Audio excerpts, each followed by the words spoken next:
Yeah, these windows definitely are tinted. Yeah. So I was downstairs a second ago and some dude was opening the window to get a picture and I'm like, wow, it's just really a lot brighter out there. It's kind of interesting, it's that little metal thing right there.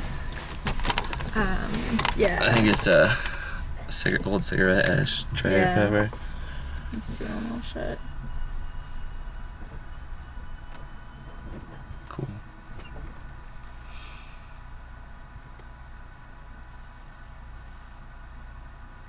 I have the urge now to just like walk on railroad tracks for a really long time. I'm gonna do that now. Yeah. Find some railroad tracks and walk them.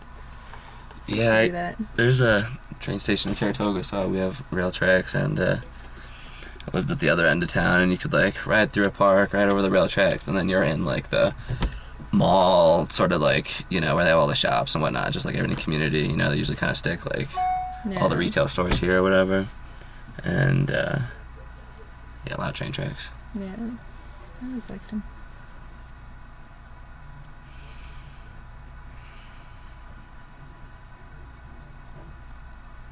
We're stopped. This feels so wrong.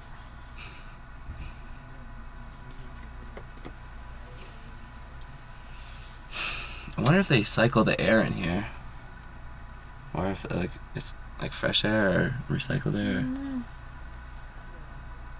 don't know.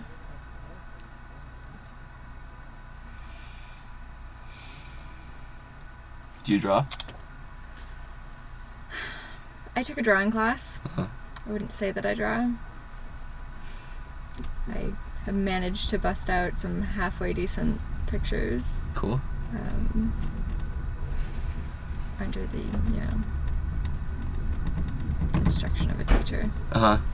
But normally, no. That's cool, though. You like to work with pencil? As opposed to... Pastel or paint?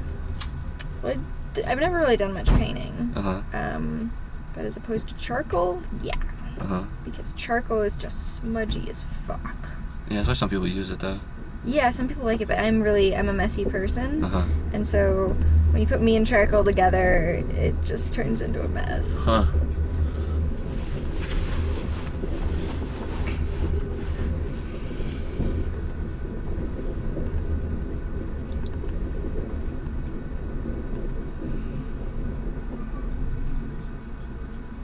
It was like the last thing that I drew. That's cool. Do you have that set up in front of you? Yeah. That's cool. Yeah, I'd say that I have artistic ability, but unless it's abstract art, I'm not really good at realism. Yeah, me neither. It was like this reflective project that we had to do. Yeah. There's like all these glasses and everything. It was Find the shadow on it. really difficult. Yeah.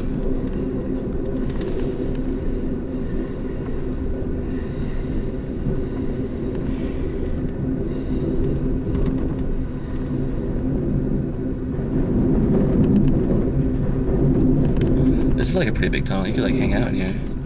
Yeah.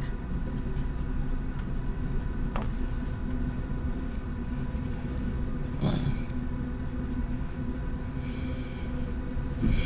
It's pretty cool. Yeah. It's crazy to think a few days ago I was in New York. Yeah. It definitely makes it more of a realistic experience, seeing it all along the way. Like when you get on a plane and land, it's like, oh, Yeah. here I am. It's like, might as well have Right. disapparated. Yeah, you actually get to see everything change bit by bit. Makes you feel like you really did the journey. Yeah.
Yeah, that guy you sat next to earlier was the one I was talking to last night or whatever. I don't know if you recognized him. Yeah, I recognize him. That's cool.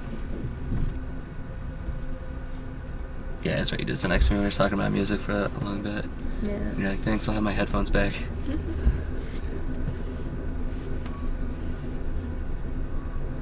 He's an interesting guy. Nice enough guy to talk to. Yeah. Some people you can tell they just want somebody to talk to. Yeah.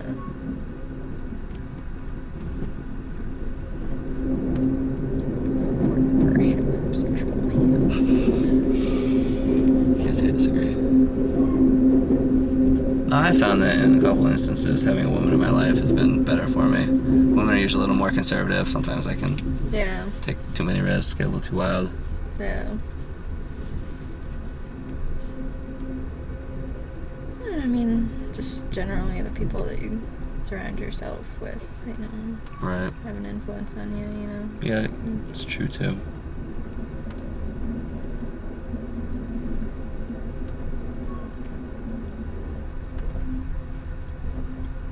Yeah, the wrong person can really fuck you up. Do you feel like you had influence on your relationships? Do I feel like I had an influence on you? Like, On the like people? like there was like a, you know, we were just saying, a woman helps a man out and there's a relationship. Do you feel like you as a woman being in a relationship with a guy you helped build or? Oh, do I think I influenced them Yeah. beneficially? Yeah, you positively. mean? Not totally sure. Oh, I don't know. I think I fucked people up. I don't know. You would have to ask those people. I guess. I don't know. I mean, if you asked my ex right now, I'm sure he'd give you a really polite answer. That says good things though. Okay, folks, we're That sounds good approaching the things. next port It's of interest, unfortunate. known as Yuba Gap. It's unfortunate when Our people end elevation is relationships and they're like, oh, I fucking hate that 5,855 person, blah, blah, blah, worst person ever. It's It like, was well, on you obviously Yuba cared Gap about on them somewhat January or were interested in the beginning. 1952. Things fell apart. But A he's just a westbound polite passenger person. train He'll became never. snowbound I mean, that due doesn't to a say severe anything about storm me. and That's just who snowslide, he is. which Yeah. covered the rails You know? and partially buried the train Um, with approximately 16 feet of snow and Yuba ice. Gap. That's funny. The streamliner was Southern Yuba City Pacific's is the train, the city city that I'm of San from. Francisco. What? Yuba City. The freeway Yuba City? without the Yuba windows City, to the and right did he was not saying exist something about at a that Yuba time, Gap. and the highways were closed and impassable because of the snow. Um, A massive rescue effort was launched using the resources of the Southern Pacific Railroad, and the railroad was assisted by a number of federal, state, and private agencies, all of which provided additional men and equipment. I don't There were know. 196 He's made passengers and a comments crew about of how 30 on the train, for a really total of scarred by our 226 relationship persons and who were stranded for 4 days. burned or something. The He made people were comments finally all the time. rescued when He's like, Latino section really workers burned by cleared our a walkway relationship or beside the something. stranded train, which permitted the passengers to walk to privately really owned don't know automobiles, if which took them to he safety. would say A that I few had like passengers some received good minor influence injuries, on him, but fortunately just there because were of no the nature passenger of our fatalities. relationship. Would you say The that he story did influenced have you its tragedies, positively however. for the better? A Southern Pacific I learned a lot engineer from Yeah. him. was killed I when won't his say that he snowplow was influenced turned me over well during his rescue mission in by an avalanche. regards to And a Pacific relationships Gas and at Electric all Company in the employee future, died of a heart attack but, within a few days of his extensive participation in the... Shut up. Oh. But he's a very spiritual person, and he had a very unique way of looking at things. Mhm. And he never judged anyone, and that's kind of the way that I was raised. But there are still a lot of people that you meet, even as in our group and being a Sufi and stuff. You still meet a lot of people that are judgmental of other people and of people that are different and people that don't follow the same way as you. And that was one of the things about him, is he never judged anybody, and he had this very unique way of looking things and seeing the benefit or the wisdom in any situation. That's a good quality. Yeah, and so I kind of took a lot of those ways of looking at things from him, and really liked that. So there was that. I think that he influenced me positively in that aspect. But in a lot of other ways, I wouldn't really say he negatively impacted me or positively impacted me. He was just kind of there. Neutral. A little neutral. That's interesting. I don't know. Yeah, he was just kind of there. He was a workaholic. What do you do? Well, when we got married, he didn't do anything. He was unemployed. But he's obsessed with, being his own boss and starting his own business as well. Yeah? Yeah. But he sucks as a businessman. He doesn't have a head for it. That's too bad. He really wants it more than anything in the world, but he doesn't have the focus for it. He has kind of ADD when it comes to business. He'll get really excited about something, get really into it, and put all his energy into it. And then 2 weeks later, it's something else, And so for years in our relationship, it was just like him obsessing about one business venture or another and putting all of his time, effort, and money into something that you didn't see any return from. Yeah. So we were always broke, and he was always ridiculously busy. And if you put this on YouTube, I'm going to kill you. And I'm serious about that. And so it was just like he was always working. Yeah. What did he do? Always. Like, as far as different jobs that didn't work out or entrepreneurial ventures? His first real job, he worked for Dow Chemical Company. Yeah.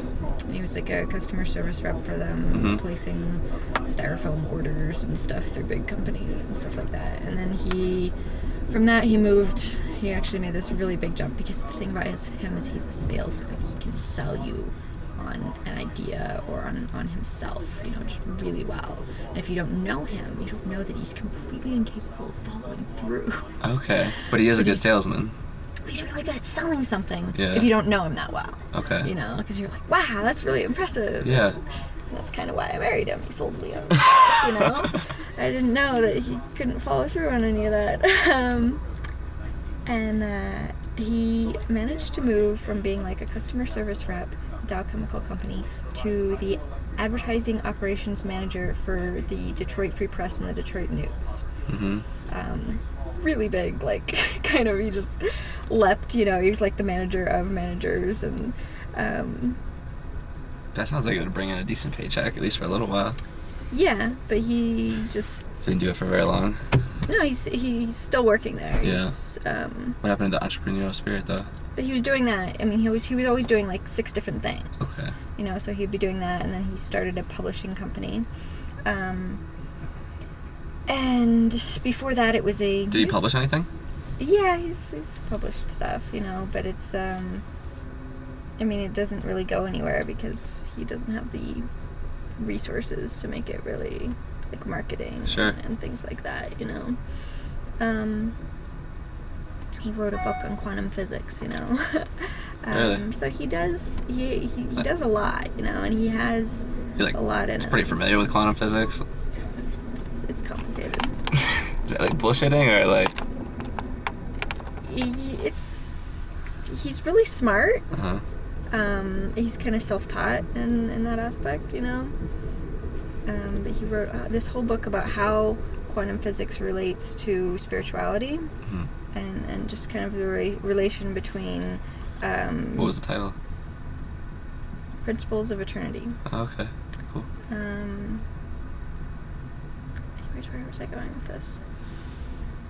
Quantum physics and spirituality. Yeah, that wasn't my point though. I have that habit too. Anyways, he'd put all of his effort and time and stuff into that, and it was just, that's who he was. He wasn't ever there as a person. He was just always busy. That's unfortunate. From the time he came home, he was on his laptop. He would bring it to dinner. He would bring it to bed. First thing he did in the morning when he woke up, and I'd fall asleep next to him with him on his laptop most nights. Yeah, you miss out on some life experience if that's what you're about. And it was constant, it never ended, and nothing was ever enough. He was never happy with what we had. That's unfortunate. You have to be happy. ever happy with what we had. It always had to be more. That's just exhausting, you know? If you have love, what else do you need? Especially for me, because I'm just kind of this minimalist hippie, you know? It's like I will live in a cardboard box with somebody if I really love them, and if that's, you know, that's all I need, you know? I don't want a lot of material things, you know? And he always needed more. It was exhausting. One of my favorite persons in history, coincidentally, my favorite movie is Ferris Bueller. Ferris Bueller's Day Off. And he's quoted as saying that life moves pretty quick, and if you don't stop and look around every once in a while, you can miss it. I'm a firm believer in that. You know, you gotta take some time to just look around and, you know, see what's going on. Otherwise, you'll be so caught up in what you have going on, it's just everything's gonna pass you by. Yeah.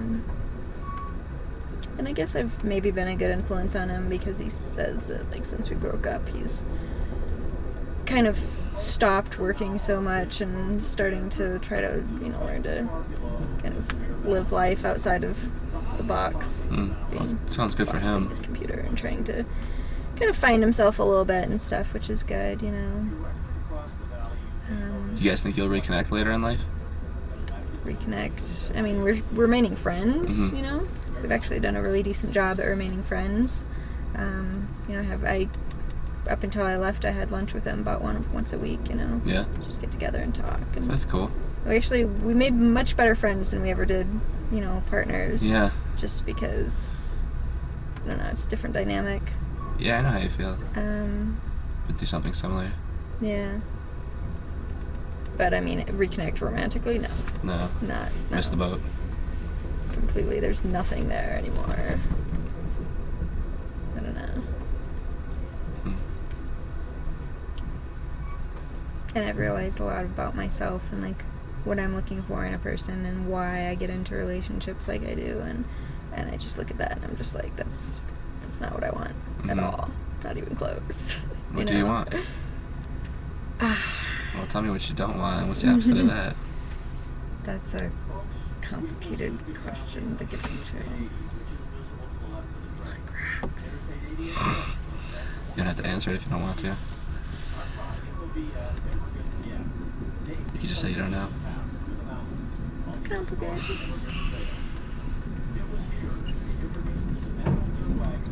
Yeah, life is like that.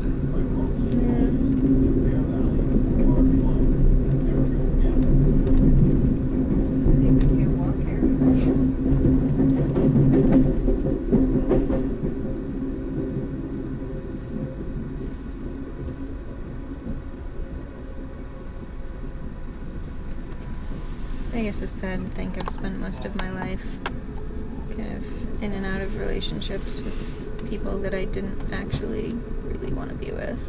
Just kind of for the wrong reasons, and kind of really not being able to tell if it was something that I really wanted, or if it was something that I just felt like it's hard to explain, but like I didn't know myself, and I didn't know if it was something that I really wanted, or if it was just something that I felt like I should want, or, you know, being in a relationship with someone because they want to be with you, and kind of, you know. Yeah, there's a draw. Yeah. And that was always my thing. Like, I felt like if somebody wanted me, like, I was attracted to their desire for me. I know how you feel. You know? Because I had no idea. I had no sense of myself. I had no idea what I wanted. I had really low self-esteem, and so if somebody wanted to be with me, that nice created ego a booster. desire for me to be with them, and I didn't have the ability to discern the fact that I didn't really like this person. I didn't really want to be with them. I was just being with them because they wanted to be with me.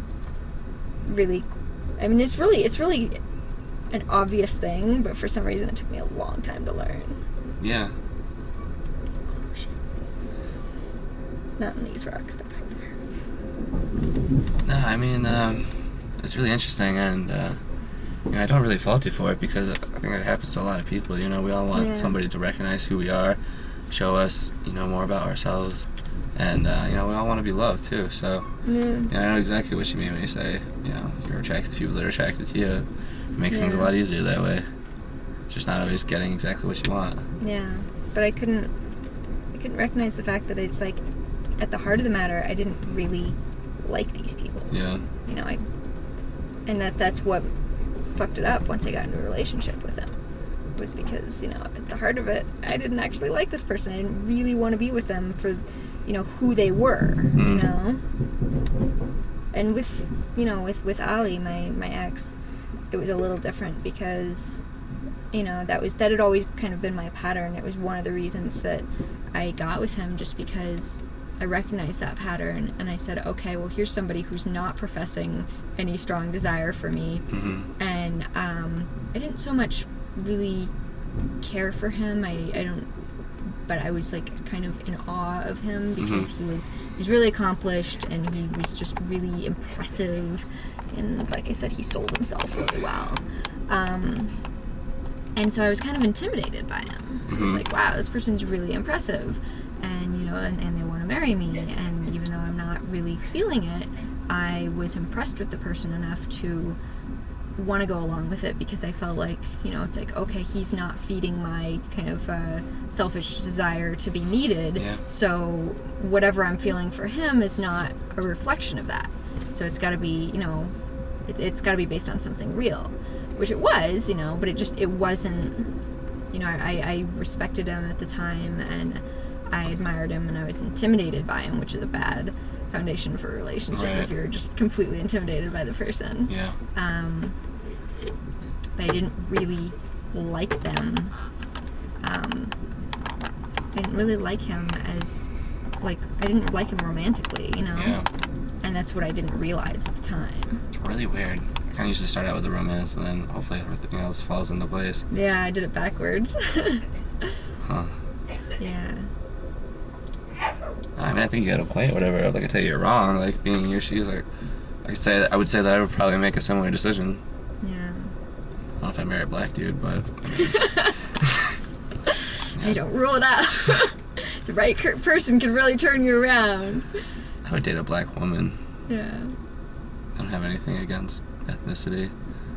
If anything else, you know, it's good to see, but like. And I never did too, you know. It's like that was always my thing. It was like I really didn't care, you know. What I cared about was the connection,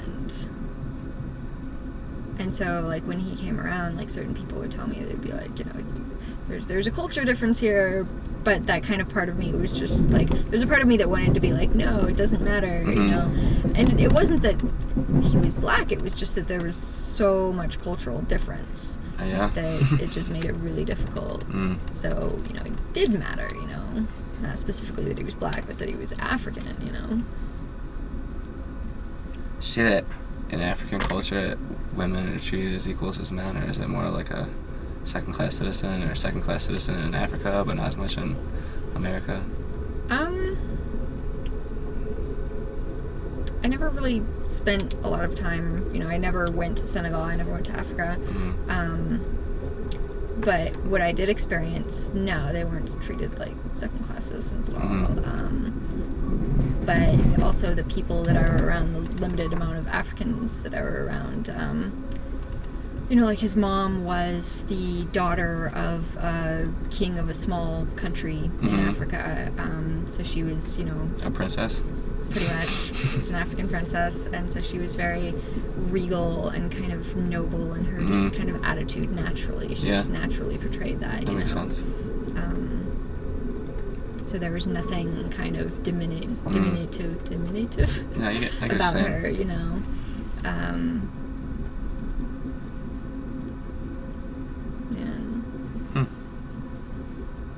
Sounds like an experience.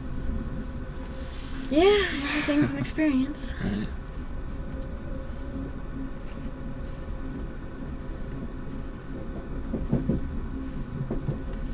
Yeah, I don't know. I really can't say, like, I feel like I have some great insight for you at this moment and be like, Jamila, you should do I'm not this, looking for but insight from that's you. cool. I like to listen, you know, I like to hear people's perspectives and, you know, what they've gone through.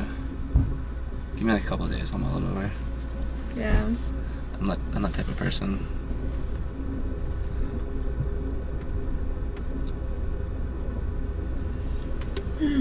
It's nice not having like 20 people around you, huh? Yeah, it is kind of nice, actually.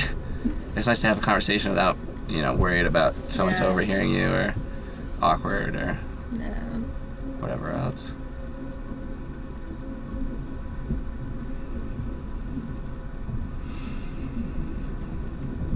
Yeah, I probably would have chose this over the double seats too. Except I wasn't there, but hey.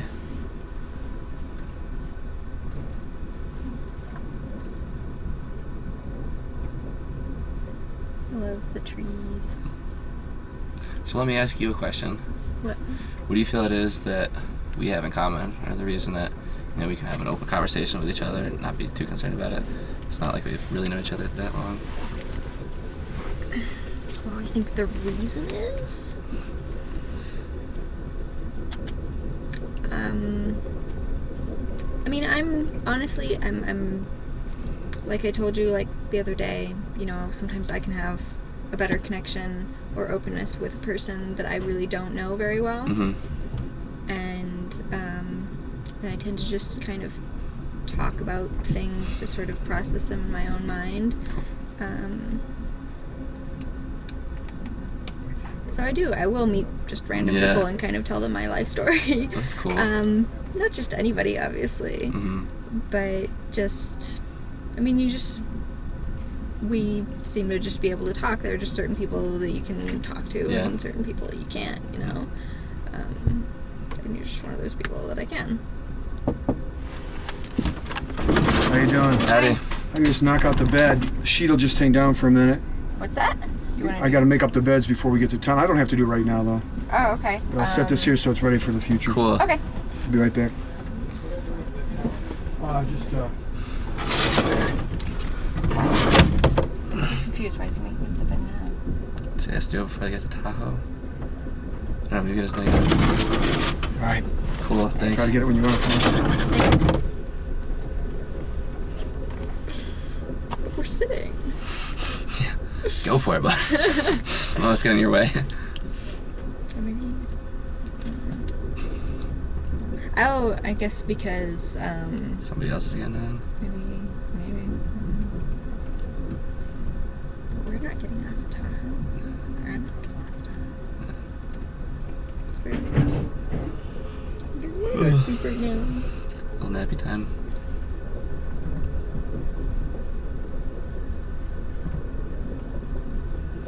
Well, I've enjoyed your company. I think you're an interesting person, and I felt like you're kind of more cold when I first got to know you, but I can see you're a real person with real issues, and everybody's issues weighs differently on their shoulders. Somebody would say, oh, you don't have that much to worry about, but I see where you're coming from. You're trying to figure out your life and decide where you belong and what you're looking for. But, and I have a bad tendency to do that, like to kind of be very open about my issues, because there's this part of me that feels like I'm very dysfunctional, and I feel like I have to justify myself by explaining my dysfunction to people so that they don't expect me to be able to function normally, So that's what I should expect. I have a tendency to just kind of, So if you tweak out on me and go psycho, I should expect that? Yeah. Alright.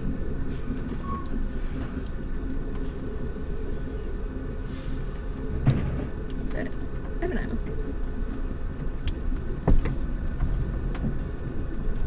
I think you're an interesting person. Hey, thanks.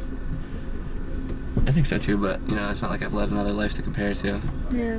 But I've compared my life to others, and You're thoughtful, and I guess that's what I look for in somebody when I'm just having any kind of interaction with them. Like I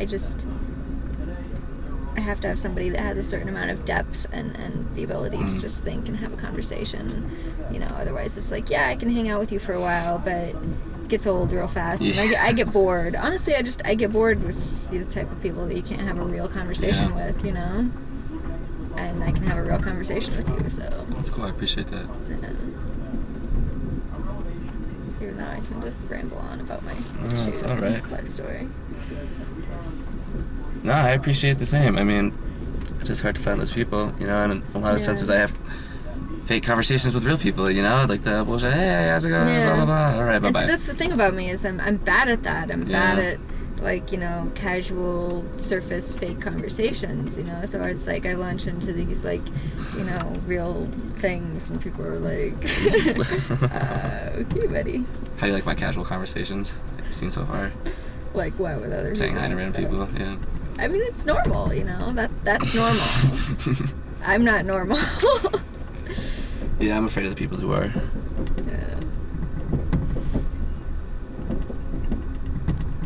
And I guess it has a tendency to kind of reflect, you know. It's like, yeah, it's like we're having like a real conversation. We're having real conversations, you know. Mm.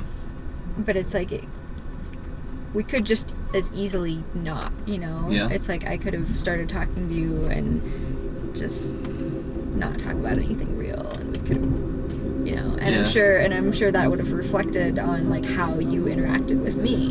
I'm sure there's Yeah. a certain bit of it both of us just kind of understand that, you know, you Yeah. could have a more in-depth conversation. And I'm sure that we didn't start out diving into deep No. personal issues, you know, start out with the No. bullshit, and then you kind of realize that there's, you know, room for potential meaningful conversation. Yeah. But I don't know, I've noticed that it's like it kind of affects how people talk to you, because it's like they kind of realize they can have a real conversation with you, Mhm. and so it brings out this whole other side to them Mhm. that is not normally seen, because, you know, most of the time when you have conversations with people, it's just, you know, this kind of surface stuff, and Mhm. and not really, you know, real conversations, you know. And because I'm really bad at that and I don't know how to do that, I skip that, and it kind of brings out this other side in people. So that's kind of interesting, you know. But at the same time, I'm kind of jealous of the people that can just kind of do casual and not just kind of, because I always do this. I always Yeah. like kind of have a tendency to just get really, you know, in depth about things, and it's nice, and it's It's nice because it's honest. You It know? I'd is. rather have you say that, and even if it sounds a little weird, at least you're speaking from the heart than trying to, you know, present a certain, Yeah. you know, image or. It's good, but it's like when people ask you, you know, why are you moving back to California? You know, it's like, yeah, I have an interesting story or whatever. But it does get a little, you know, tiring to do that if that's the only thing that you do. Mm-hmm. You know. So it's like sometimes I want to just be normal and just have normal kind of non-meaningful interactions with people and not always do this thing where I try to Start going out in public more, like when you go for like an ice cream or a coffee or something like that. Talk to the people that give it to you. I'm getting better. Yeah. I'm getting better. But you know, it's like that's just how I grew up, and it's part of how I learned to interact with people. Mm-hmm. You know, but it can just get to be a bit much sometimes. And so it's like I'm. You know what you need? A sales job. Oh God, no! I would be so bad at it. It's. You could sell not- something. No, I cannot sell anything. Some things sell themselves. No, and I hate sales. I can't do sales. Like, you want it, buy it. If you don't, okay, whatever. It's a list of positive benefits. No, Out of I favor. don't. I have no desire. Sales, marketing, none of that No. stuff. No. What makes the Nope. world go round? Nope. No money is made until something's bought or sold. Nope. No, it's true. No. No, I'm telling you. No. You disagree? Yeah. What would... That's how our world goes around, but that's not the only way that it can go around. I mean, look how the Indians lived. They didn't live by sales. They're extinct. They were better. They had good ideas. They just got fucked up by all the Yeah. white people. But no, I agree. I think that, you know, they had it right with it, connected with nature and, And we won't last replenishing. and forever. It's true. You know, the way that we live, this is not sustainable. Mm. You know? No, I agree. It's not sustainable. Yeah.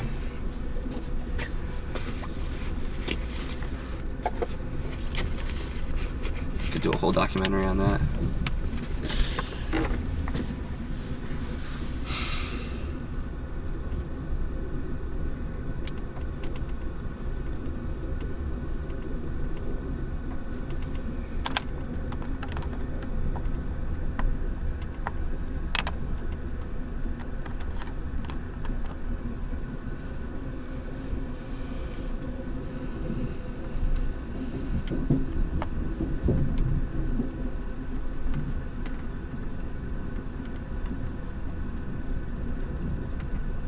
So what about you?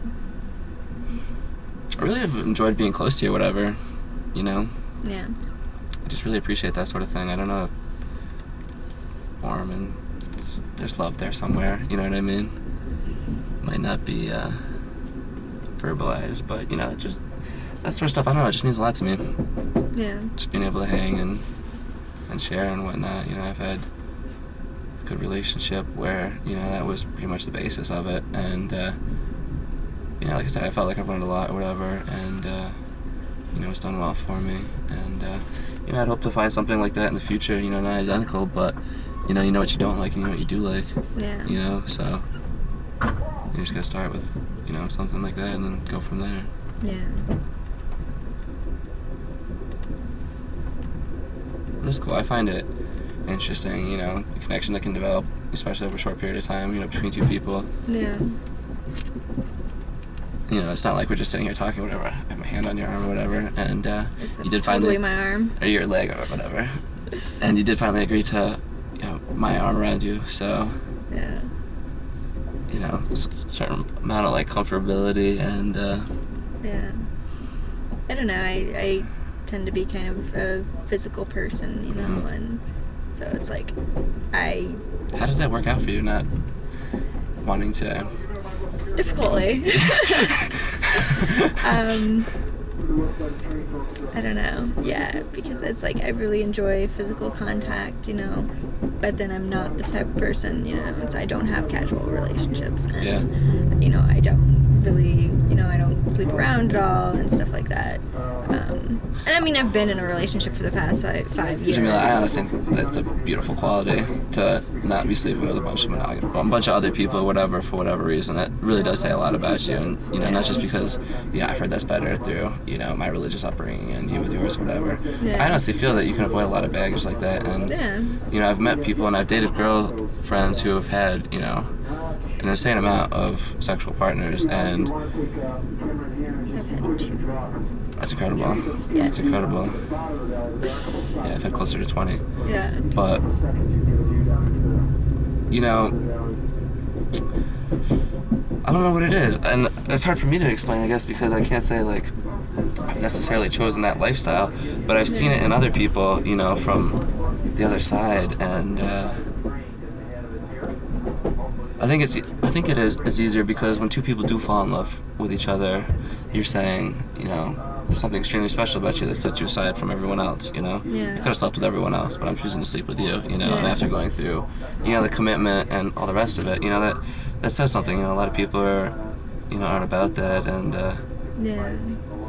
I mean, it's easy to sleep around, you know, and it takes any real meaning out of the act, you know.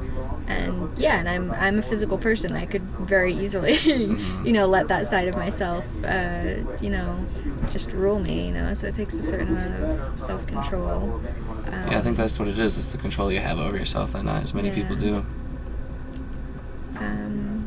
But yeah, it's kind of difficult because it's like I do enjoy physical contact, but it's like, you know, and so that's why, you know, it's like I will, you know, cuddle with a person, you know. It's like I've actually had specific friends where it's just like, you want to be cuddle buddies, okay. I'll be your cuddle buddy. You know, but you have to make it very clear that it's like, okay, this is not going anywhere. You Yeah. know, this is No, what you're trying to say is it won't result in sexual intercourse. right. But there's just, you know, there's something really nice about just, you know, yeah, connecting being with close people to like that. somebody and cuddling with them. It's To just, be honest, you it's know. almost been easier for me just that you've voiced your opinions in that regards. Because it is easy to, you know, to want that or to lead yourself towards it, you know. Yeah. But, you know, I guess not being as concerned about that personally, and, you know, yourself is, you know, Yeah. not looking for that. You know, it does make it a lot easier. I'm not concerned about coming back to your place trying to jump your bones and get laid, you Yeah. know. I'm just hanging out, having a good time, and I'm enjoying that, you know. Yeah.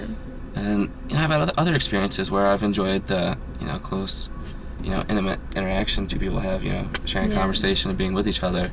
And, you know, I've had sexual experiences that haven't even been near that close. So, you know, it's definitely something to be said. Yeah. I'm sure this is really interesting back dialogue to the images going by. It's gonna make for an interesting video. I'll send you a copy if you want. I'll send you the unedited raw version. I'm sure that would be difficult to. It's like 30 gigs. It's gonna be longer. It's probably gonna be closer to like 20 hours. Yeah. It's gonna be like 4 or 5 DVDs.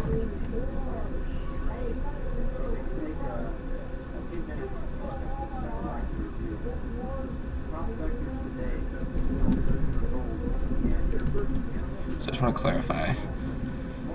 The I in your name is pronounced like an I, or like an I with like a vowel at the end of it, Different people pronounce it different ways. but you prefer to pronounce it.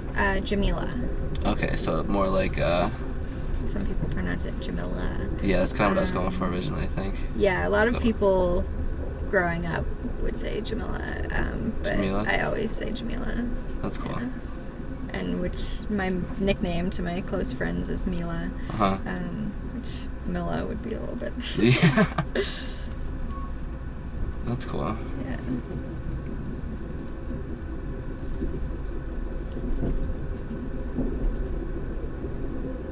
I've occasionally considered just, telling people my nickname instead of my real name because it's easier.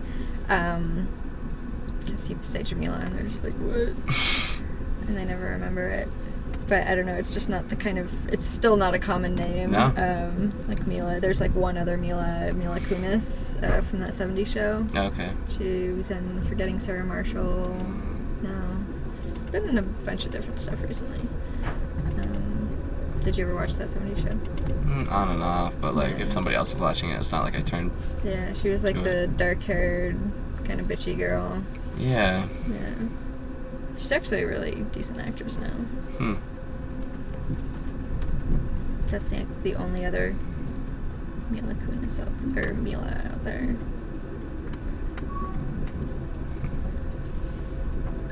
I don't think that's even her name. I think it's a shortened version of her name as well.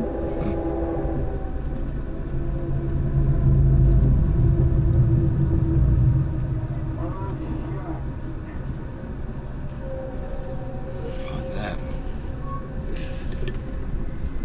It's nice to be in California again. Yeah, it's cool to be here for the first time too.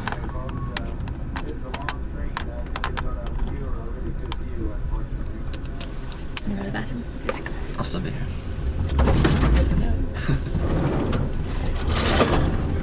We're gonna be getting off soon, so goodbye.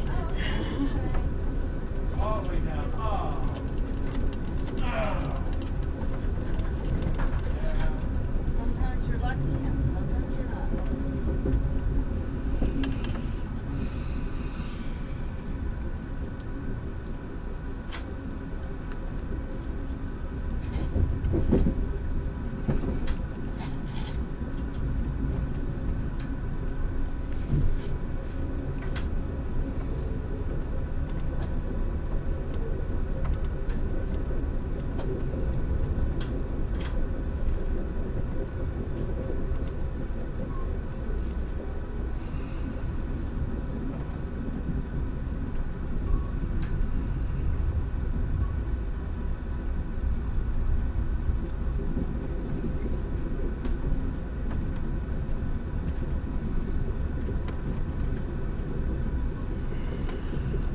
Well, shucky darn, folks. It looked like we were foiled again. So, yeah, that really good view is a little bit behind us now, so we're heading into the mountains now. But it was really spectacular. Trust me, it was beautiful yesterday.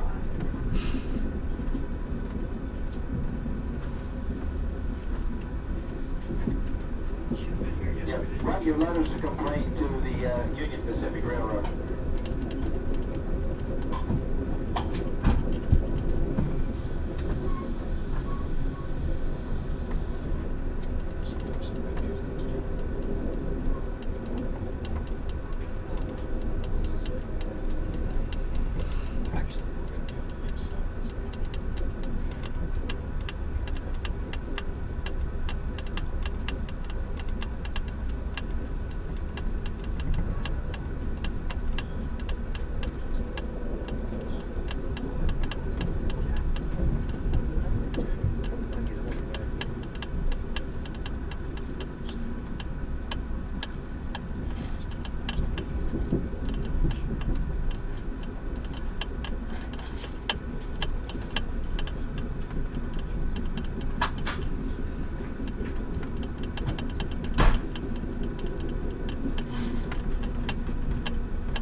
Shucky darn. Like, wow.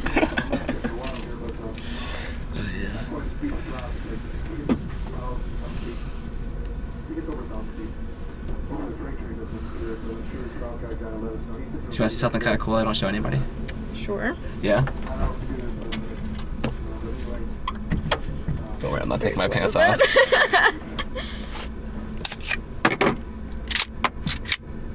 I'm gonna need that one. Wow. Do you have a permit for that? Yeah. Yeah? A license.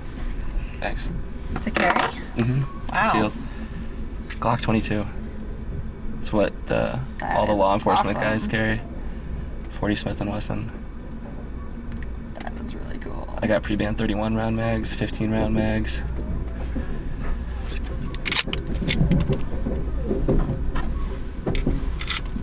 I use hollow points because you get better stopping power. Yeah. I did not know you had that on you this Yeah. entire time. Most people don't. That's kind of funny. I've actually slept with it on since I've been in here. Yeah. It's a secret personal part of my life I don't tell or show most people. Yeah. It's not really good if most people know you have it. Yeah. There's people who, I don't know, there's all those people that are like into open carry and they, Oh, in California? I don't know, You just can't around. open carry in California. You need a license to carry conceal. Oh, okay, so is it different, like open carry and concealed weapon? It is in New York. Yeah. Well, yeah, it is different because it's just viewed differently or whatever. In New York, it's a Right. mandate. If you're going to carry, you have to carry concealed. Just because I don't want people freaking out. Right. And for whatever reason, California, So you need a open license. carry is like where you can be like No, in California, like, that's all they allow, and you need a license to carry concealed. yeah. So, I don't know. So why do you do it? I just like it. Yeah. I guess growing up in the country has given me, like, certain comfortability with guns. Yeah. And my business has been successful, and I really haven't had any issues with being robbed or anything like that. But just because I have doesn't mean that I want to. Yeah. And I have had experiences where it's like one dude against like 5 to 10 guys, Yeah. and that sort of shit. You're either gonna get your ass beat, you're gonna fire a couple shots in the air, and everybody's gonna run like, you know, like whatever. So I like to think of myself as like a person with a plan, like Yeah. not dependent on the situation. You know, I'll have options to choose from. You know, not necessarily need those, but I'm the type of person that would rather have something and not need it than need something and not have it. Yeah. Interesting. Yeah.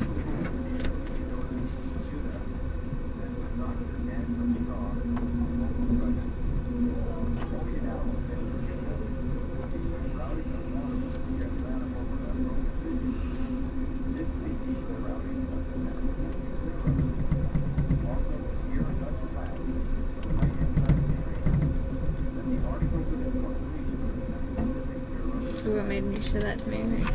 We've just been sharing personal information with each other. You're gonna get off in a little bit. Yeah. Just wanted to feel like we had that connection. I can open up too. I am kind of like a guarded person. I don't mean to do it, but it's just like, it's just naturally. It's just like, you know, Yeah. a lot of people can be like shocked, or it's like show somebody something like that, like, oh my god, oh my god. So you wanted to see my reaction. Yeah, I was curious, but How did I react? they're fine. You aren't freaking out.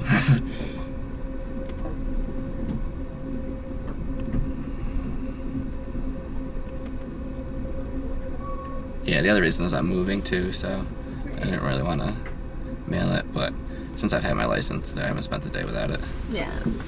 It's one of those things.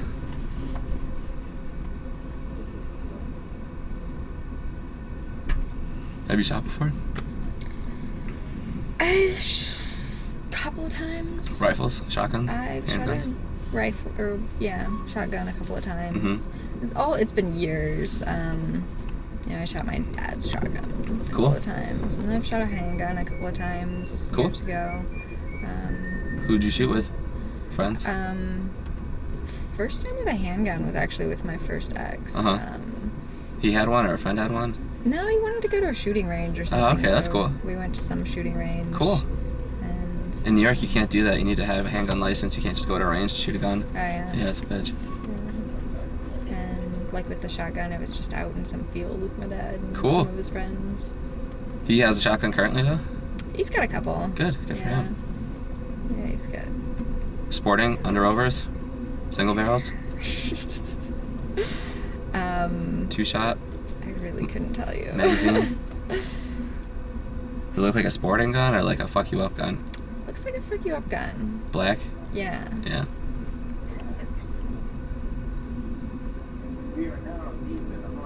I think he got it mostly for, because he doesn't hunt. You know? Mhm. I think he got it mostly It's like for home protection. protection. Good for him. No, I don't think that, like, as Americans, we are pretty safe. But I just don't agree with the people that are like, oh, the police will take care of us, blah, blah, blah. It's like, no, the police come to file the paperwork after Yeah. shit happens. That's when it's too late. Yeah. You know, or like you said, we're not going to last forever. And, you know, there's been other societies that have had, like, you know, a lot of violent turmoil and, like, you know, when they start to collapse. So Yeah. I'll be prepared.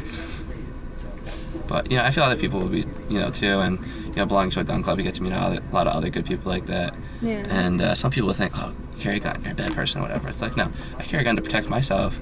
And other people, it looks like they're about to get fucked up and they can't do anything for themselves. Yeah. You know, so the way I see it, and the way a lot of my other friends see it that carry guns, it's like, we're not out there to fuck people up. We're here to make sure people aren't to get fucked up. Yeah. You might not know we're here, but yeah.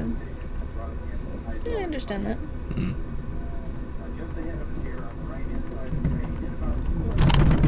Yeah, and coming from like a broken home, my stepfather being abusive or whatever, just learn. I value my life. You know, I made it this far, and I was impressed with myself to made it out of my home or whatever. Like I really thought I was gonna kill him. Yeah. You know, I'd be in juvie or totally fucked up my life. And the one thing that saved that was smoking weed, but also, you know, realizing that you know I want to have a good life because I want to have a good life. You know. Yeah. And you know, so I save my money. You know, I try to be frugal, and you know, when I do buy things, I try to make sure it's, you know, something I'm gonna have for a while, good quality sort of thing. Yeah. So.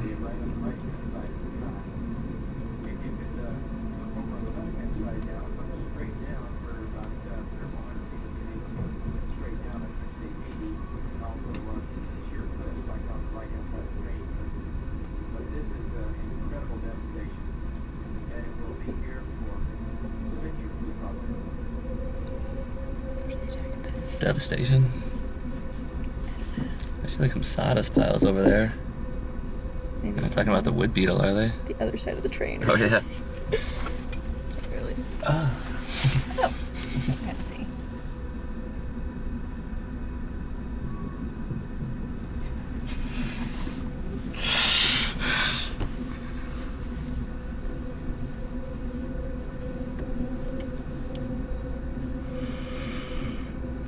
So do you think you'll remarry? You haven't written it off, but you're not looking to jump into anything? I mean, one day, Yeah. if I find the right person, you know. But You obviously don't believe that people should just live together or whatever, like under one roof, like they are married without being married though, right? like I said, I don't care what anybody else does. But you wouldn't choose that for yourself. It would have to be a really unique situation. Uh-huh. I'm not saying that I would never do it. Mhm. At this point in my life, I think I'm more kind of a little bit more open to that kind of thing Mhm. slightly than I was before, just because I really would not get married again unless I was absolutely sure. You know, it would take a lot for me to remarry, and so I would want to be really, really sure that, you know, the person that I was with. And I don't know. It'd really depend on the situation. You know. Did you feel like being in a marriage that it put pressure on you and your partner to like perform or somewhat that you guys didn't have before you got married? Yeah, like, I mean, I've just heard of a lot of people that have like lived together for like 7 years, decide to get married, and then get divorced like a year later or something like that. We didn't really have that, you know. We didn't really. It was actually really kind of not a great situation. We ended up getting married way too fast. Mm-hmm. You know, we really didn't know each other very How long well. did you guys court for? I was when we got together, I was like, I really want to take this slow and really get to know you really well, you know, because I'd had a marriage go bad and I didn't want to rush into anything. So I told him, I was like, I want to take it really slow and stuff. In Islam and in our group, you know, when you're sort of with somebody, like, instead of dating, you sort of like, oh, you get engaged and see how it goes. So you're like kind of it's more like dating, but it's like, oh, you get engaged to sort of make it kind of I kinda understand so what that you're you're not saying. just, so it's not, the focus is on, okay, eventually I'm going to marry this person, not just, I'm just, you know, messing around with this person. And so, you know, we were getting along, we liked each other, we kind of decided to, you know, get engaged and see how that went, but I was still like, you know, I want to take this slow, you know, it's like 6 months, a year, like really just get to know you and just see how it goes, you know, and just because I was engaged to him, it didn't necessarily mean that I was going to marry him, but I, you know, I liked him and I was, you know, all of that stuff, and so we got engaged, and then suddenly his student visa expired, and he was going to get kicked out of the country. I gotcha. So. And so that story. we were already engaged, and we just decided to sort of get legally married, so that he could stay in the country. So we got legally married, but we still didn't consider ourselves like actually married. Like we didn't sleep together at that point. Wow. Yeah. And so we waited until. I would have been like, fuck that. Yeah. Got the paperwork right. I'm sorry. But I mean, we hadn't known each other very Yeah. long, you know? How long? At that point, okay, let's see. I met him in August. We got married. We got legally married in like October. August, September. That's like 3 months, right? Yeah, that's 3 months. Yeah, and then we got religiously married, which was like our real marriage. Yeah. In like February, which is still like maybe 6 months. Or Yeah. something. So we just really didn't know each other. You know, he lived in Maryland, I lived in Michigan.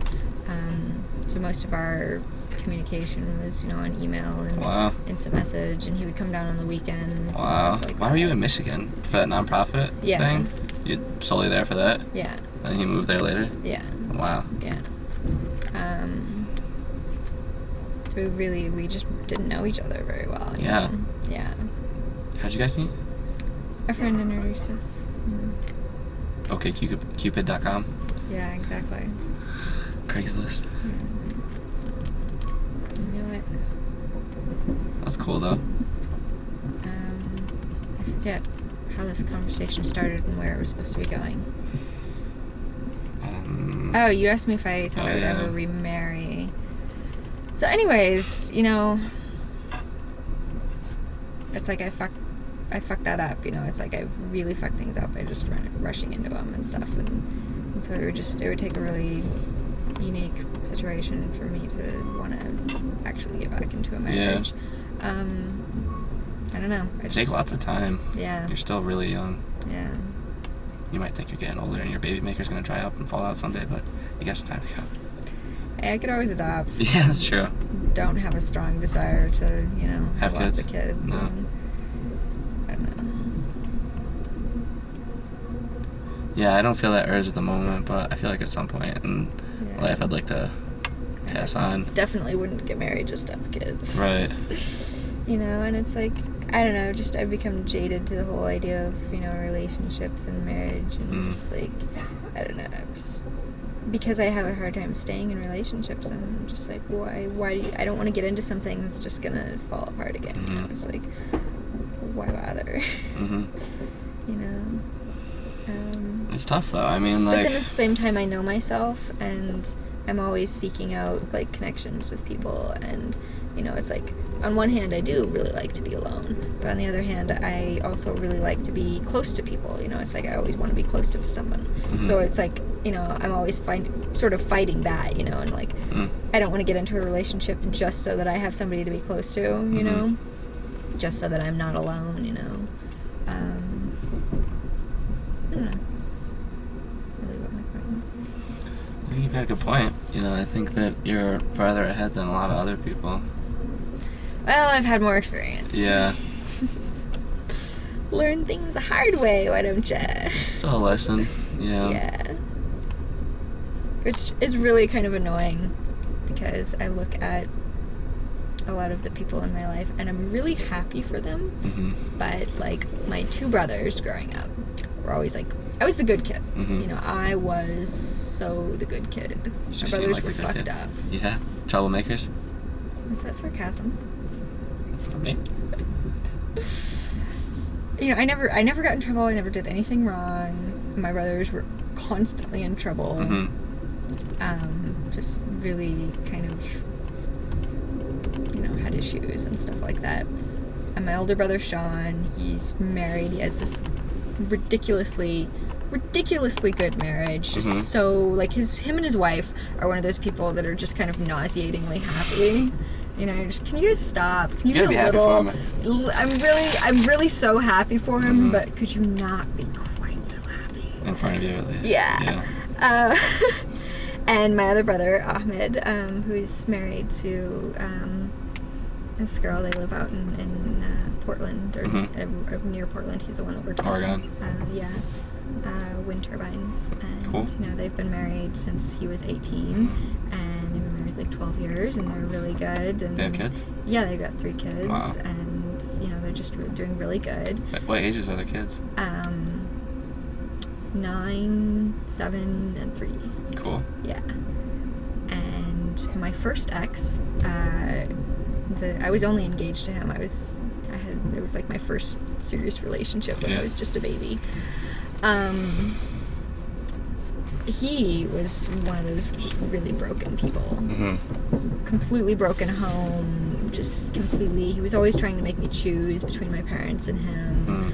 The relationship ended by him giving my dad a black eye and, you know, taking off down the road and getting in a fight with my brothers and getting Wow. arrested and going to juvie. Wow. Yeah. And he's just a fucked up person in general. He's like one of those people nobody can get along with. And now he's in this great relationship with this girl and just really seems really happy. And I'm totally happy for him. Uh-huh.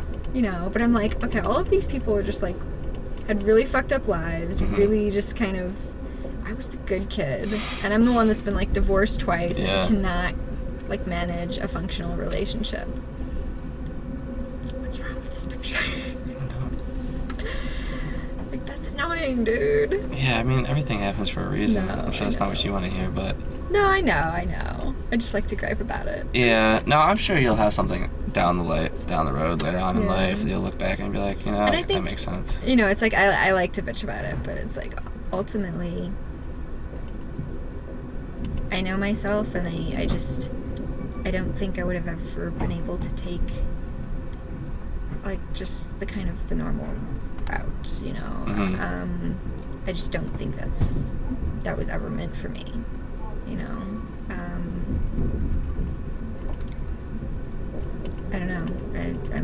I'm a little different from normal people, and I don't think that was meant for me, you know? As much as it would have been nice to, you know, have a nice, you know, functional relationships and have good experiences, or You have a good relationship with your father, though, don't you? Yeah. And your mother? Yeah. Well, that does say a lot for, you know, the basis in a good relationship. Great. Right? It should. So It doesn't necessarily have to be you, you know? No, I know. I just get involved with the wrong people and for the wrong reasons and stuff. But I don't know. There's a part of me that just feels like I'm not meant to stay in one place. You know? And I'm not even quite sure what I mean by that. It's just a feeling. Yeah. You know, it's like Meant to see things. I'm not meant to stay in one place with one group of people, or just, I don't know, it's just this kind of feeling that I'm just kind of... Yeah, I get that feeling as well sometimes. Kind of not sure if I might be alone for the rest of my life, and I feel like I could see some Yeah. amazing things and do some great things, It's not but even about being with a person, it's just this feeling that it's like I'm not meant to stay in one place. I don't know what it is, but it's just this feeling that there's just some kind of just really unorthodox, kind of strange path that I'm meant to follow Mm-hmm. for whatever reason, and that I just don't think that... You might have a greater reward later on in life that you Yeah, you didn't know, expect. so it's like, I think there's a reason, you know, ultimately. I would say there always is, There's even if it's a- not clear. Yeah, you know, and at it the present sucks, time. you know, it sucks having to go through that. Mm. But I think that there's a reason that, you know, I am where I am, and experience the things that I have, you know. Yeah.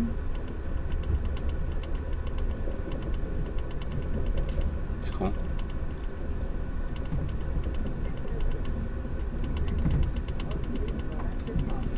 But it is hard being alone, you know. It's like that tough, hard, like, you appreciate it because you run into random people, you know, Yeah. experience things you hadn't expected, but at the same time, at the end of the night, you know, it's Yeah. you. I don't know, and I've always had this kind of sense of kind of isolation because growing up I was very introverted Mm-hmm. and I was always kind of in my own bubble, you know. And I didn't know how to relate to people around me. I didn't know how to be with people. I didn't know how to connect with people. So it's like I always felt alone, you know. And so growing up, it's like I've always been searching for someone to really, you know, to bring into my world, to bring into my bubble, to not be alone. Mm-hmm. But it's like ultimately because I'm so introverted, they always fail to really get close to me, which I think is why I don't really get attached to people and I can just walk away from them. But it's just ultimately there's always this kind of sense of isolation. Mm. And, you know, it is lonely, you know. But at the same time, there's something to be gained from that. Yeah, I agree. There's a wisdom in that, you know. And It's like if it were easy, more people would do it, you know. Exactly, you know. Sometimes you have to go against the grain, take the hard path, get the better view. Yeah. Nothing. They give you a lot of respect, Yeah. you know. It is tough, and I feel with your pain and, you know. Okay, Bill Clinton. What's that? I said, okay, Bill Clinton. Brooklyn? You said, I feel your pain. Who said that? Bill Clinton. Who's he? Bill Clinton? Bill Clinton. You said it differently. I know he has that famous, you know, I feel your pain. I don't remember who he was talking to. Yeah. No, I always remember him for, I did not have sexual relations with that That's woman. the most common, yeah. Yeah, I lost my train of thought back there, but You're talking about how you feel my pain. yeah, no, I mean, What does your hat say, by the way? seedless. Okay, that's what I thought. Yeah. Okay, go on. No, I mean that's the majority or whatever. Like I feel it more than I can express it for you. You know, Yeah. like yeah, I've been through like relationships that don't work out, and you know it's not a great feeling, and hard to your stomach, whatever. But yeah. Yeah, sometimes the most painful, hardest thing that you can do is the most Do the right thing. beneficial, because that takes the most effort and it takes the most amount of control, over yourself, So it's really easy to just kind of give yourself what you want in the moment, and but you ultimately don't gain as much from that, I think you're very wise, Jamila. Whatever. You've got insight. I don't know. It was strange. Like when I think back to when I was with my ex, and I would go through these periods where it was like it didn't even have anything to do with my relationship with him. It had to do with myself and my own personal growth. I felt really stuck. It's like I said, there's this always this feeling in me like I'm not meant to remain in one place. And it was like, and I was married to this person. We owned a house together. We were living, there together. We had this whole life together. And I felt just like, I felt stuck, because it was like, okay, this is your Did you feel life. stuck or did you feel trapped?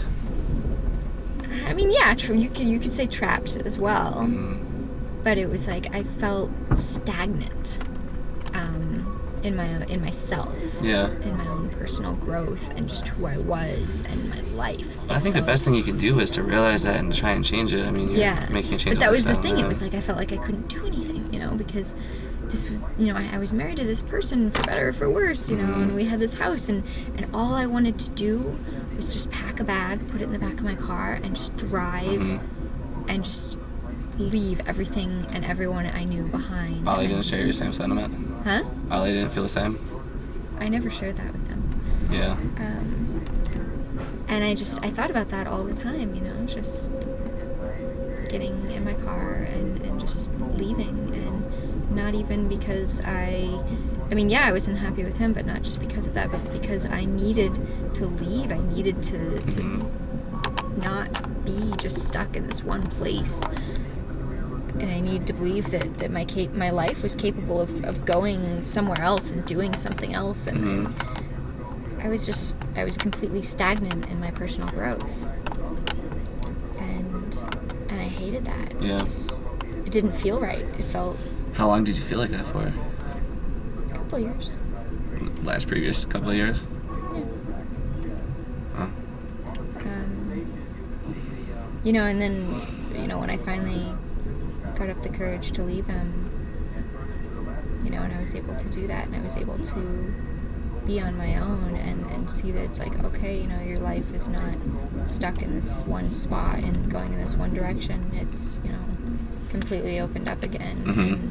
And, and I just felt like I could just really, grow again as a person and just develop myself, and it felt more natural. It felt like who I really was, So I'm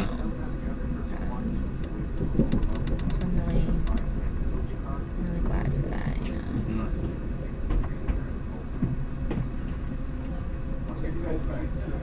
It's such a weird feeling to feel this, and I guess that's why I'm really hesitant. I would be really hesitant to get into another marriage, because I'm worried about that stagnant feeling, about feeling like you're just stuck, not even being unhappy with the person. I don't think that it would be totally impossible to find someone that shared the same feelings as you, that wanted to travel and see things and not be stuck in one place. I don't even know if it's about traveling. I don't know exactly what it is. I'm sure it helps. It helps, but I mean, Allie and I did a little bit of traveling together, but it's not what it was. It was a different element, And that's what I'm hoping is, with the right person, that would kind of fall into place. Yeah. I found that it's easy to want to be in a relationship because you have the support and the love, and everybody looks for that. But I've also found that sometimes not looking for a relationship, you can have someone come into your life that you didn't expect. Yeah. And, that can lead somewhere. I'm not trying to point out myself because I unexpectedly came into your life. However, it'd be interesting. But, not trying to feel like you're seeking something out. Yeah. And letting something come into your life, you have your God and whatnot. I feel like sometimes it's just meant to be that way, You can't really tell yourself what you want. You just gotta wait and see what happens. Yeah. Drawing your feet too? My friend drew that. Do you use henna at all? I don't really like henna that much. More semi-permanent?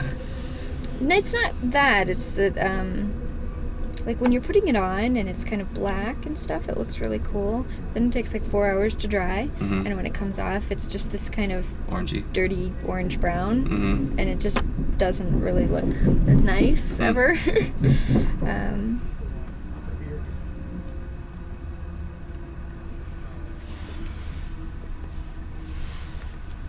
So this is California. It's not that much different from New York in some ways. Yeah. Sorry. It's alright. Do what you gotta do.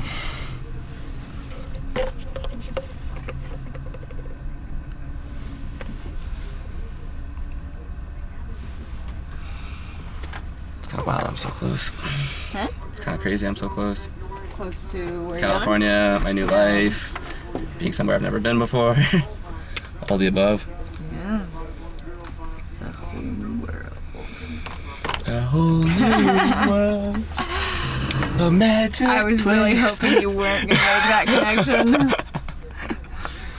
But yeah, you know, for me too, it's like you know, I mean, I'm going home, but you know, I've lived in Michigan for 7 years, and I'm just really starting this whole new Going home part to of my start a new life. Yeah. So you're going home to start a new life. Hopefully, I won't just take up where my last one left off Mm. when I left California. You know, that's what I have to avoid. You know, it's like I don't want to just, you know, regress. You know, I don't want to. I think the best thing that you can do is tell yourself what you don't want to do, and then that way, you know, even subliminally, you can try and Yeah. gravitate towards it. That's why I think prayer is very powerful. Yeah. Even if there even wasn't a God, you know, just being able to tell yourself, this is what I want, this is what I should have, and then go Yeah. to sleep, you know, that's setting up the process for following through with it. You know, that's where you have to start, and, you know, you hold that, you know, close to yourself, and that's what you want the most, then that's what you'll gravitate towards. Yeah. Like me growing illegal dope. It's like a dream come true.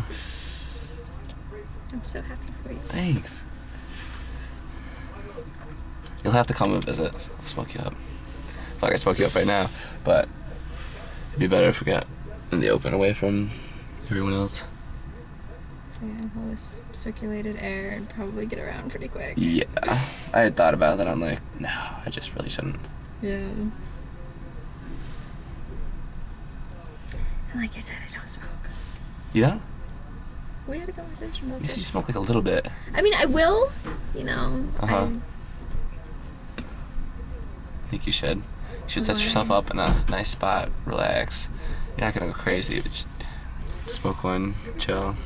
My mind becomes my enemy, Yeah. and I just end up getting stressed out. I don't know. I mean, yeah, I'll do it occasionally, but. And I always think that it's gonna be like, you know, nicer, and then I just end up getting really. And then I'll smoke more to see like if I can like kind of blow past that, Mhm. but it doesn't. It just ends up getting worse. What it might be is you've been smoking more sativa instead of indica. Sativa is known to have a more cerebral high, like more narcotic, sort of hallucinogenic feel.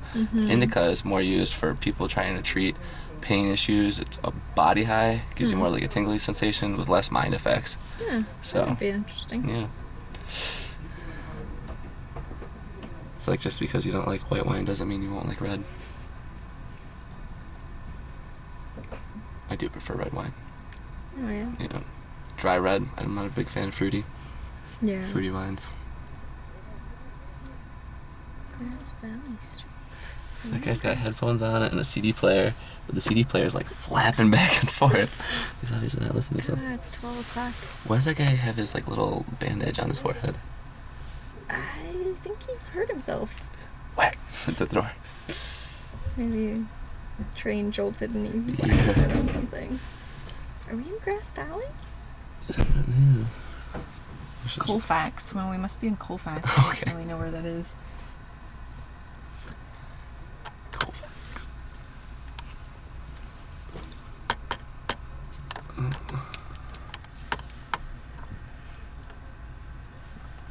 I hate these little mountain towns. Why? I mean, they're okay to visit. I just really, I could never live here, you know? No? How come? It's just, You like more social interaction?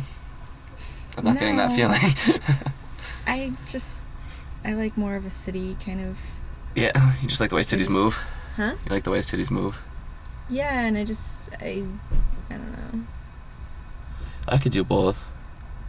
I'd say if I had to choose long term, I'd rather be closer to a city near the outskirts or whatever, but I sold my car a few years ago and been like riding a bicycle around when I lived in Saratoga. Yeah. Saved me a ton of money and kept me in pretty good shape. Yeah. So I'll probably do something similar in California, at least to start. Yeah. So being near a city is gonna help. California's very hilly. Yeah. I used to bike all day, every day. Yeah. I'd sell here, there, here, Yeah. there, all day long. You know, miles, Yeah.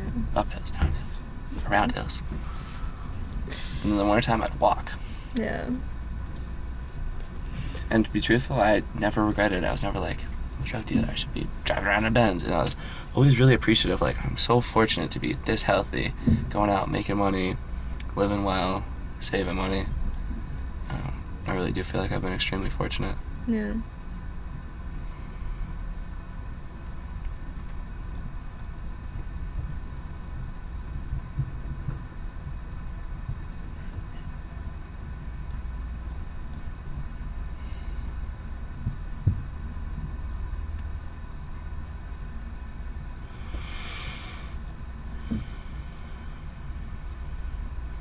Ever rode any 4-wheelers, dirt bikes, or anything like that?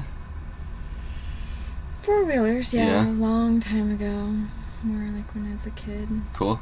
Just ride them around the orchards around our house. Cool. You guys live on an orchard? Well, the area that I live in, it's surrounded by commercial orchards. Cool. And then my dad's got a small walnut orchard. Cool. And he's got like a small grove of fruit trees now. Awesome. That's It's sweet. it's kind of funny. It's like it's not something I ever really appreciated growing up. Going out in your until- backyard and picking up some fruit and eating it. That'd be Until I killer. left, but it's like there's so much food just grown on our own property. We have about 3 awesome. acres. We've got about 20 walnut trees, maybe more. I don't know, because there's like 2 sides. Plum trees, grapevines, 2 almond trees, a pomegranate tree. Wow. There used to be a peach orchard across the street, so you could just walk over there and just pick peaches. That's You know, nice. we never bought peaches. Yeah. A prune orchard on the other side, dried plum, as they Yeah. like to call them now, so they sound better. Which I never really picked the plums. And then my mom would have a garden every year, a big garden, tomatoes, Vegetables, all the cucumbers, bell peppers, different things like that. And we had chickens a lot growing up, so we had eggs. Wow. What else did we have? That's pretty self-sustaining. So we had walnuts, and we had almonds. Olives. We had a couple olive trees. Cool. We used to make our own olives. Wow. What did you do with the pimento? Where'd you get that from? Can't make an olive without the pimento. No, of course not. So you guys grow a pimento plant? I'm trying to tell if you're joking or not. I'm straight up serious. The pimento is not required in an olive. In an olive? No. But it looks cool. Like Kalamata olives, you know, Uh-huh. with the seeds in. Oh yeah, I hate So- those. You bite down on it, it's like, oh. They're good. No, they are good. No, we'd have to cut them. Uh-huh. So you'd cut like 3 little slits in them, and then you'd have to soak them for like 2 weeks because they're really bitter. Mhm. You have to soak all of the bitterness out of them. Olive oil? No. No? No. You soak them in water for Uh-huh. about 2 weeks. You have to change the water out, and then once you do that,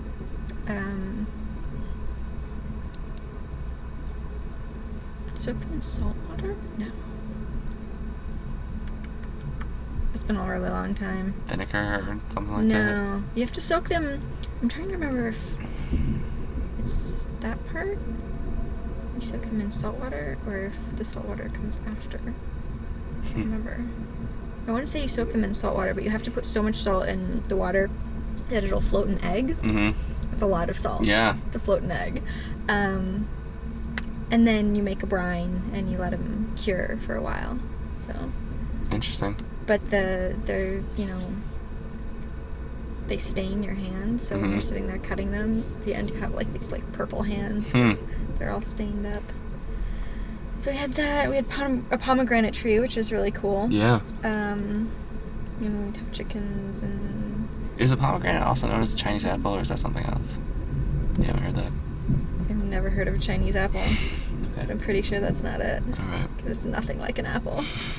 And it's just so much. Pomegranates are good. They're rich in antioxidants. Yeah, they're really good for you. And like that stuff that you buy in the store, the pure pomegranate juice, Mm-hmm. that is not pure pomegranate juice. It's concentrate. Because I have squeezed my own pomegranate juice, Doesn't taste like that. and that shit is strong. Yeah. Like you cannot sit there and just drink it like Really? a normal juice. Yeah. It's really, you gotta really water strong. it down. you either gotta water it down or you gotta like sip it like out of like a little shot glass or something like Wow. that. But if you add it with like a sparkling water or something like that, Cool. it's really good. Nice. Kind of like a pomegranate soda. I am really excited about that. Like, I love growing ganja, you know, Yeah. but I like growing everything too, you know. That's pretty cool, you know, picking fruit out of your backyard. When I lived Yeah. in the country, we had a vegetable garden during the summer. Oh, grapefruit trees. We have Yeah. a grapefruit tree and a lemon tree. Ooh, that is cool. Yeah. We had a grapevine, but it was just like edible grapes or whatever. They had seeds in them, Mm-hmm. but they were pretty good. And had a raspberry patch, and there's like some black caps and stuff up on the hill, Yeah. and corn. Corn's cool. Yeah, a lot of corn out there. So, oh yeah, and now they have fruit trees out there. They have plum, like the nice big plums. Because Yeah. the plum trees we had were just like this grove along the driveway. They're like the small yellow plums. Now we Mhm. got like the big plums and pears, like a ridiculous amount of pears and what else? The different things. I don't know. But yeah, it's just kind of funny. It's like you never really appreciate that until you grow up and you move out and you realize it's like Yeah, you have all of this food right there. no, that's It's kinda cool. It is. Yeah, it's always interested me too because being in New York, you had winter. So I thought, you know, sustainability. How are you gonna get fresh vegetables, produce, stuff like that during the winter? You know, like Yeah, next to impossible. You pretty much got to can or do whatever else. yeah.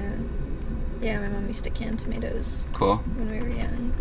Stew tomatoes, make your own tomato sauce, and all the rest. Yeah, That's cool. used to do a lot of stuff like that. Canned peaches.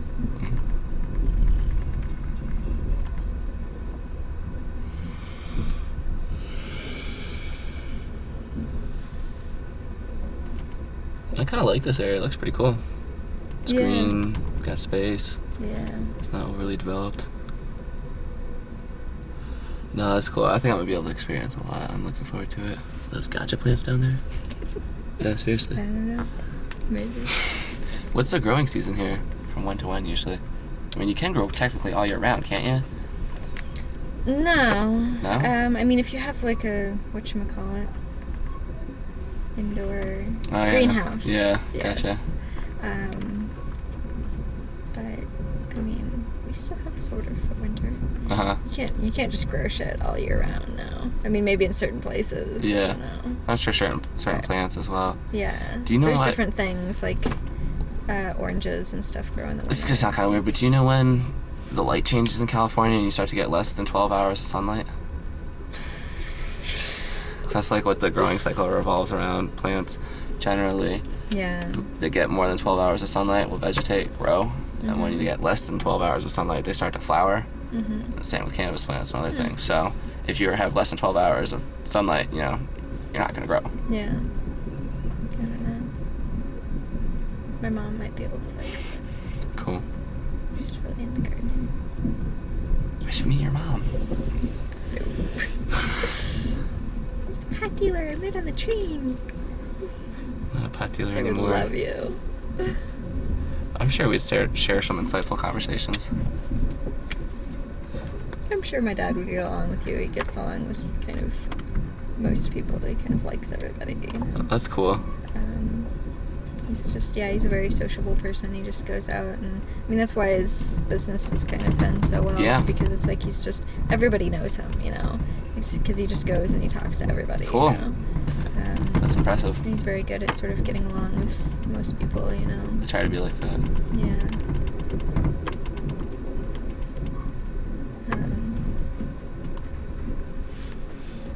And you're capable of an intelligent conversation, which is always a plus. Cool.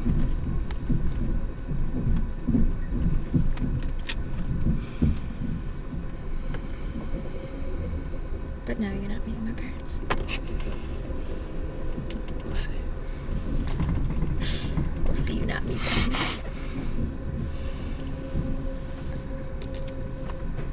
You know what they say, expect the unexpected. Or is that just in Looney Tunes? I don't remember.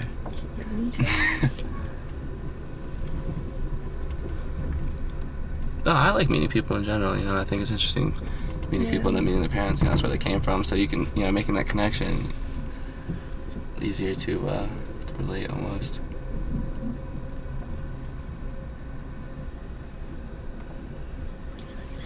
This thing.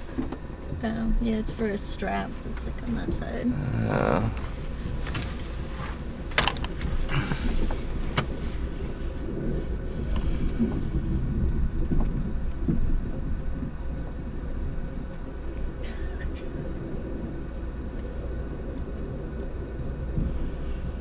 If you turn that pillow vertical, it works a lot better. Oh, pretty comfy.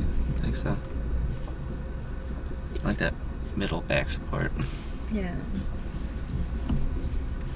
What kind of toothpaste do you use? Crest. Whatever's in there. I Yeah. don't know. I don't really have a preferred brand. That was just part of a travel kit that I got. Yeah. Try to use all natural toothpaste and stuff. Tums. No, they're not all natural, really. No? They kind of fake it. Yeah. Jason is one of them. I've got one from them that has blue-green sea algae in it. CoQ10. I don't even know what that is. Another one from Burt's Bees has has pomegranates in it and like some gritty stuff. And this other one from some other company. Applebee's. It's kind Really? of strange, like in the middle of all this wilderness. Yeah. Nice swastika. It always bugged me. There's this speed limit sign like right next to the high school that I lived by in Michigan, and it had like some red swastika painted on it. And I'm like, Can we just like do something about that? And it was in this little town I lived in, Fenton, which is a really, really white town. I mean, it's starting to get some black people, but it's mainly white. And it's right next to Holly, which had the head dragon of the Ku Klux Klan for a while. Yeah. And so Holly is like really racist, you know. Wow, that's too bad. Like I went to Holly one time and you could just feel the bad vibes. That's not good. Yeah.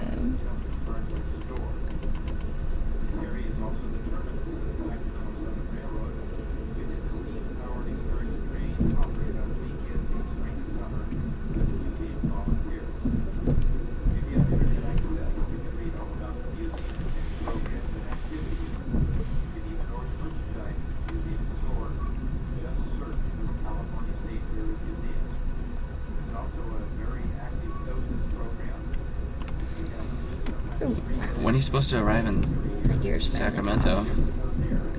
Like 2. Really? Yeah. It's like 12:30 now. Okay. You never get to Emeryville until like 4. Yeah.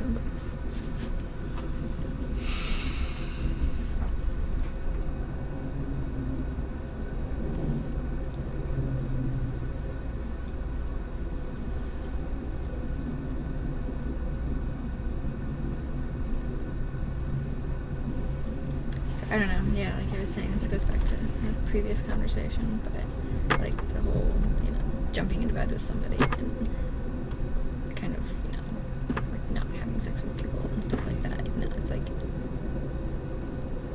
sometimes, you know, it's harder to have real intimacy with someone when you just do that, you know, it's like sometimes there's a greater sort of intimacy and connection between someone when you don't do that, you know? Yeah.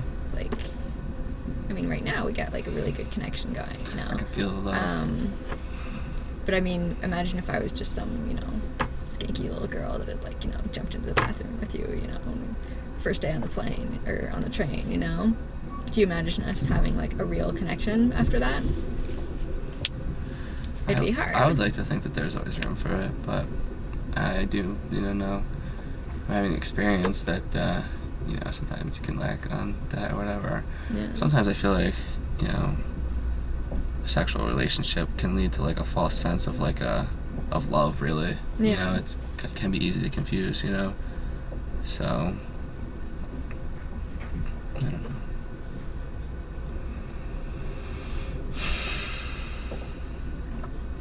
I don't know, I've shared some real passion between a few good relationships, and I don't know, like appreciate the experience. You know, I feel like I make a good lover, but you know, you need to have everything else to go along with it as well. Yeah.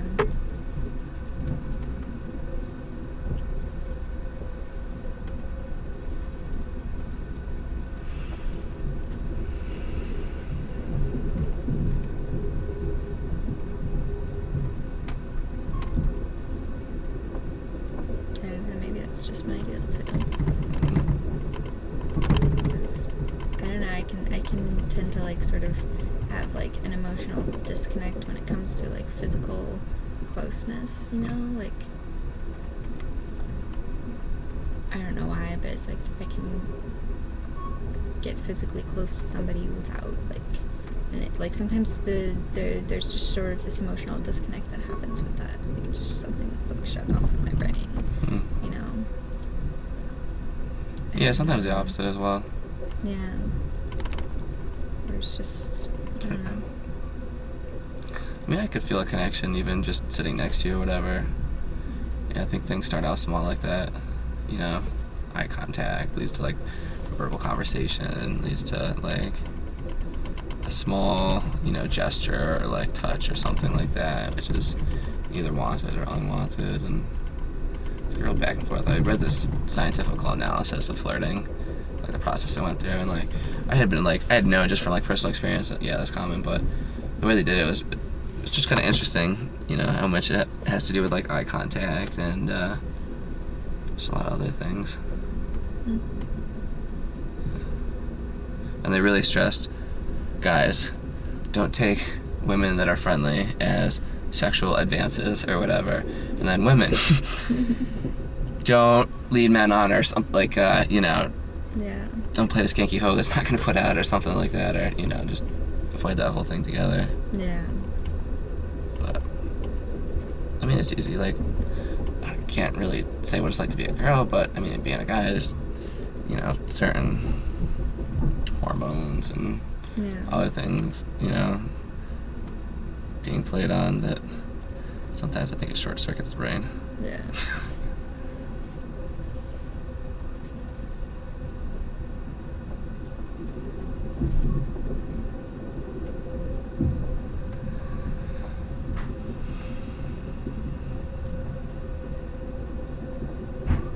Yeah, I guess I can send kind of conflicting messages sometimes.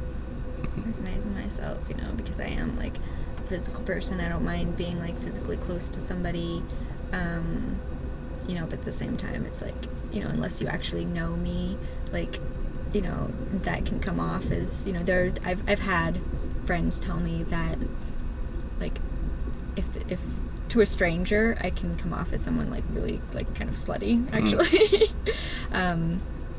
In certain situations, and because I have like a really dirty mind, and I can tend to express that, and you know, and I don't mind, you know, getting close to people physically and stuff like that. That, you know, if you don't know me and if you don't know my beliefs and stuff, I can like totally appear as like, you know, someone who's just kind of slutty or, you know, really promiscuous, you know. Yeah, I didn't get that vibe. I think if I did, No, I have, because I haven't been like that with you. Yeah. It's a certain, you know, situations and things like that. I just think that's kind of funny. That's right. If I didn't know your background as much or your beliefs, I think I probably would have, I don't know, Yeah. something. Yeah. But no, I appreciate what it is just to relax and not have that pressure get in the way, and Yeah. you know, it can be nice. Yeah. I don't know. I've had both, so it's like I'd really like to have both together. Yeah. Yeah. A lot of 4-wheeler trails through here. Yeah. Ooh, it's a tunnel.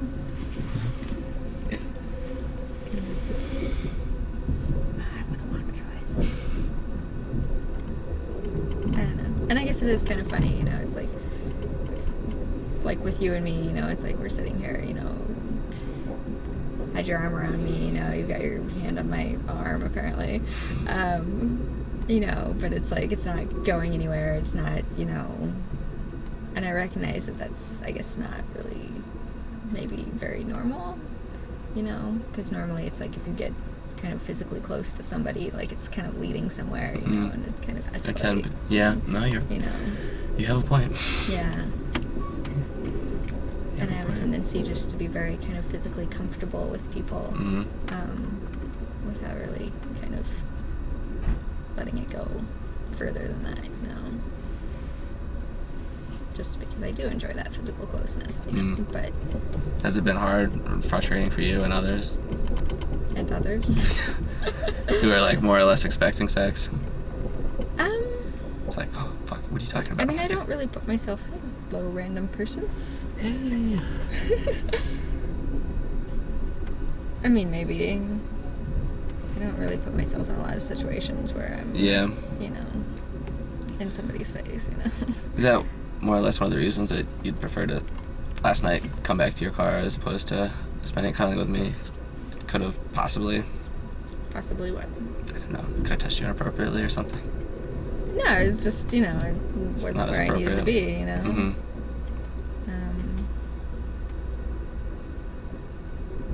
You know, and it's about not letting it go, you know, further than it needs to go, you know.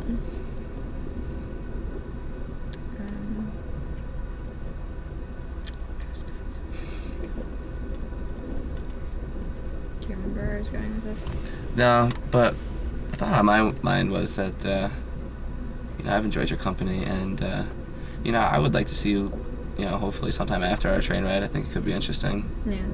You know, I think you're an interesting person, and, I don't know, you do have a lot of good qualities, and I hope you find somebody that really appreciates that, and, you know, starting out to meet somebody like this without that, you know, sexual tension, confusion, that's a good basis to start for things, you know. I'm not saying that, you know, you're the woman that's supposed to be for me the rest of my life and whatnot, but, you know, I think maybe the woman that is supposed to be with me for the rest of my life, you know, would hopefully start out similar, you know, without that, you know, confusion or whatnot. Yeah. You know, it's tough for me because not sharing those same beliefs, you know, somebody else not sharing those same beliefs, it's real easy to, you know, fall into that sort of a pattern, you know, or just go for it, you know. Yeah. So, you know, it's interesting. It's been insightful. Yeah. Definitely. You're a cool chick, Jamila. Thanks.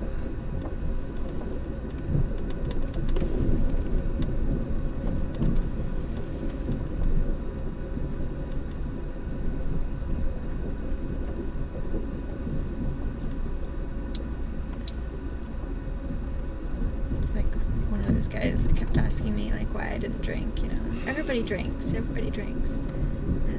or everybody smokes. Mm-hmm. I'm like, where's the fun in being just like everybody else? Mm-hmm. Yeah, it's true.